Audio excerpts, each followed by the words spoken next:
جو تجھے نبی پاک کا نام سکھائے، جو تجھے حضور کا درود سکھائے. مجھے وہ وقت نہیں بھولتا، مجھے وہ دور نہیں بھولتا. جب میں مدینے کا ذکر کر رہا تھا ایک محفل میں، تو ایک نوجوان میرے سامنے بیٹھ کے رونے لگا. میں نے جب اس کی آنکھیں دیکھی تو مجھے تقریر ہی بھول گئی. میں نے کہا خدا بندہ، یہ تیری رحمت نہیں کہ چڑھتی جوانی، جس جوانی میں لوگ دنیا کے لیے رو رہے ہیں، یہ تیرے رسول کے مدینے کے لیے رو رہا ہے. میرے رسول کریم سید عالم صلی اللہ علیہ وسلم کی محبت ایمان کا حصہ ہے. صحابہ اسے سرمایہ سمجھتے تھے. حضور سے پیار کرنا، نبی پاک سید عالم صلی اللہ علیہ وسلم کے ساتھ غلامی کا رشتہ بنا کے رکھنا، حضور کی نعتیں پڑھنا، نبی پاک کے تذکرے چھیڑنا، حضور کے مدینے کے لیے رونا، نبی پاک علیہ السلام کی سیرت کی بات کرنا، حضور کی صورت کی بات کرنا، کبھی حضور کی شہزادیوں کی بات چھیڑنا، کبھی ازواج کی بات چھیڑنا، کبھی اصحاب کی بات چھیڑنا، کبھی میرے نبی کے ابو بکر کا ذکر کرنا، کبھی فاروق اعظم کی بات کرنا، کبھی عثمان غنی کی بات کرنا، کبھی مولا علی کی بات کرنا، کبھی حضرت زبیر بن عوام کی بات کرنا، کبھی حضرت خدیجہ کو سلام دینا، کبھی حضرت عائشہ صدیقہ پہ درود بھیجنا، کبھی سیدہ فاطمہ کے لیے تعریف کے کلمات کہنا. اور میرے نبی کے تو یہ بھی بڑا پسند ہے، یہ بھی حضور کا پیار ہے کہ اور کوئی کچھ نہ کرے، صرف بلال کے ہی تذکرے کرتا رہے، صرف حضرت بلال کا ہی ذکر چھیڑتا رہے، حسنین کریمین سے پیار کرتا رہے. حضور کا پیار ایمان کی جان ہے. یہ محبت رسول ہے جس نے امت مسلمہ کو زندہ رکھا ہوا ہے. اپنے سینے میں حضور کا پیار جاگزی کرے. ٹٹولے وہاں کہاں کھو گئی متاع رسول، وہ محبت مصطفیٰ کہاں چلی گئی. ہمارے لوگوں کو نعت سے پیار ہوتا تھا، مدینے سے پیار ہوتا تھا، حضور کے تذکرے سنا کرتے تھے. کہا کرتے تھے کہ کوئی بات سناؤ. میرے بھائی، ایک مولانا صاحب کی کتاب میں لکھا ہے، کسی نے ان سے کہا کہ حضور کی فضیلت تو سناؤ. حضور کی بولیے. میں نے ایک دن واعظ کیا، مدینے کی فضیلت پر کوئی گفتگو ہوئی، تقریر ہوئی. ہماری مسجد میں بیسمنٹ ہے.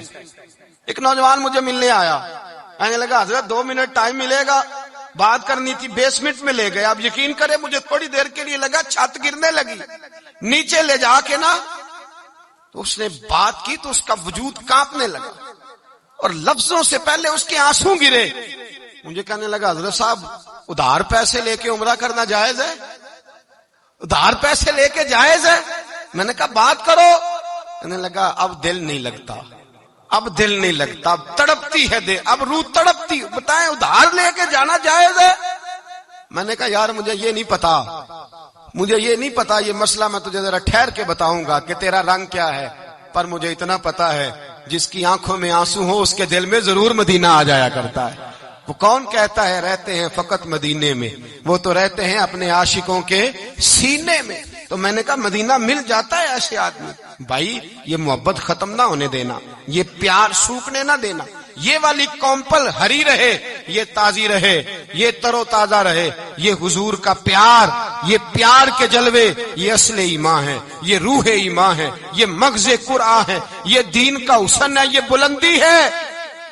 ایک غیر مسلم بولا، کہنے لگا میں ریسرچ کرتا رہا، میں ڈھونڈتا رہا کہ دنیا زیادہ کہاں روتی ہے، کہاں لوگ زیادہ روتے ہیں. میں نے کہا شاید ہسپتالوں میں زیادہ روتے ہوں گے، قبرستانوں میں زیادہ روتے ہوں گے، شاید لوگ ڈاکٹروں کے پاس جا کے زیادہ روتے ہوں گے.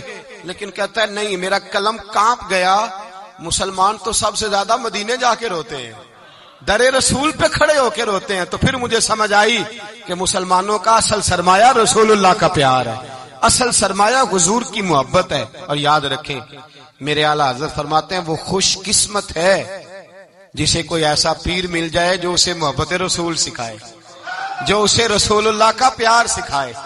فرماتے ہیں ہمارے مشائخ وسیلہ ہیں. مولانا جمیل الرحمان قادری اعلیٰ حضرت رحمت اللہ علیہ کے پاس ان کی اماں لے کے آئی. کہنے لگی میرا بچہ بڑا شرارتی ہے، بڑا شرارتی ہے، ہر وقت کچھ نہ کچھ کرتا رہتا ہے، اس کا کچھ کریں. اعلیٰ حضرت نے چہرہ دیکھا، فرمانے لگا یہ تو بڑا پیارا ہے، یہ تو بڑا، بس یہ لفظ کہے ماتھا چوما سینے سے لگایا. کہا حضور میری ڈیوٹی کیا ہے؟ فرمایا میں جو نعت لکھوں گا، جو حضور کی تعریف پہ کتاب لکھوں گا، تو نے پروف ریڈنگ کرنی ہے، ان لفظوں کو سیدھا کرنا ہے. اگر تو کہیں دیکھے نا الف با تا سا کوئی لفظ سیدھا کرنا تو بس سیدھا کرنا ہے. مولانا کہتے ہیں میں اعلیٰ حضرت کے کلمات جو لکھے ہوتے تھے ان کی پروف ریڈنگ کرتا تھا. بس کبھی میں یہ پڑھتا کہ چمک تجھ سے پاتے ہیں سب پانے والے، میرا دل بھی چمکا دے چمکانے والے، میں مجرم ہوں آقا مجھے ساتھ لے لو کہ رستے میں ہیں جا بجا تھانے والے، تو زندہ ہے واللہ تو زندہ ہے واللہ میری چشم عالم سے چھپ جانے کہیں یہ لکھا ہوتا نعمتیں بانٹتا جس سمت وہ ذیشان گیا، ساتھ ہی منشی رحمت کا قلم دان گیا، تجھے مانا تجھے جانا نہ رکھا غیر سے کام، للہ الحمد میں دنیا سے کہتے ہیں میں نعتیں پڑھتا پڑھتا حضور کا خود دیوانہ ہو گیا، دیوانہ۔ ایک دن اعلیٰ حضرت تشریف لائے، ان کے پاس بیٹھتے بیٹھتے ہی در رسول پہ چلا گیا، کہتے تشریف لائے تو میں رو رہا تھا، تو کہا کیوں رو رہے ہو؟ میں نے کہا حضور ایک کلام لکھا ہے اگر میرا بھی قبول ہو جائے، فرمایا سناؤ، تو مولانا نے کیا لکھا ہے؟ شہنشاہ مدینہ الصلاۃ والسلام، زینت عرش معلی الصلاۃ والسلام، اور رب حبلی امتی کہتے ہوئے پیدا ہوئے، حق نے فرمایا کہ بخشا الصلاۃ والسلام، اور میں وہ سنی ہوں جمیل قادری مرنے کے بعد میرا لاشا بھی کہے گا الصلاۃ والسلام۔ اپنی اولادیں لا کے حضور کی خدمت میں پیش کر دی، اپنے بچے لا کر پیش کر۔ حضرت عائشہ صدیقہ رضی اللہ تعالیٰ عنہ فرماتی ہیں ساری زندگی ابو بکر صدیق نے ڈانٹا نہیں، میرا باپ رفیق تھا، شفیق تھا، مہربان تھے، کوئی کبھی انہوں نے سخت گھورا بھی نہیں ہماری طرف۔ لیکن کہتی ہے ایک دن میں حضور کے ساتھ گفتگو کر رہی تھی، بچی تھی، میری آواز ذرا بلند ہوئی، تو کہتے ہیں جناب ابو بکر صدیق رضی اللہ تعالیٰ عنہ باہر سے دوڑے آئے، اندر آئے اور حضرت ابو بکر نے تھپڑ اٹھایا، میرے منہ پہ مارنے لگے، حضور آگے بڑھے بچایا۔ میں نے کہا ابا جی آپ نے تو گھورا بھی کبھی نہیں، یہ کیا ہوا؟ تو حضرت جناب عائشہ صدیقہ کہتے ہیں ابو بکر صدیق رو پڑے، کہنے لگے عائشہ میرے اوپر سے پہاڑ بھی گزر جائیں تو مجھے تکلیف نہیں ہوتی، اور میرے مصطفیٰ کے سامنے کوئی اونچا بولے بھی تو میرا دل ٹوٹ جاتا ہے۔ خبردار، حضور سید عالم، حضرت عمر کا زمانہ تھا، کچھ لوگ آئے کہیں اور کے رہنے والے، مسجد نبی میں اونچی آواز میں بولنے لگے، اونچی آواز میں باتیں کرنے لگے۔ حضرت عمر نے بلایا، فرمایا ادھر آؤ، کون ہو، کہاں سے آئے ہو؟ کہنے لگی کوئی شام کا ہے، کوئی کسی ملک کا ہے۔ آپ فرمانے لگے تمہیں پتا نہیں یہ روضہ رسول ہے؟ تمہیں پتا نہیں یہ حضور کی مسجد ہے؟ لا ترفعوا اصواتکم فوق صوت النبی، تمہیں خبر نہیں تم کہاں آئے ہو؟ فرمایا اگر تم مدینے کے رہنے والے ہوتے میں تمہیں دھروں سے مارتا، تمہیں سزا دیتا، تمہیں ادب رسول کا نہیں پتا، تمہیں رسول اللہ صلی اللہ علیہ وسلم کے طریقے کا نہیں پتا۔ حضرت عثمان غنی رضی اللہ تعالیٰ عنہ کہتے ہیں میں حضور کے ساتھ ہوں، صلح حدیبیہ کے موقع پر عمرہ کرنے گئے، نبی پاک صلی اللہ تعالیٰ علیہ وسلم کے ساتھ 1500 صحابی، کفار نے روک دیا، نہیں عمرہ کرنے دیتے۔ حضرت عثمان غنی رضی اللہ تعالیٰ عنہ کو حضور نے سفیر بنا کر کے بھیجا، فرمایا جاؤ قریش کے ساتھ جا کر کے تم معاہدات طے کر کے آؤ۔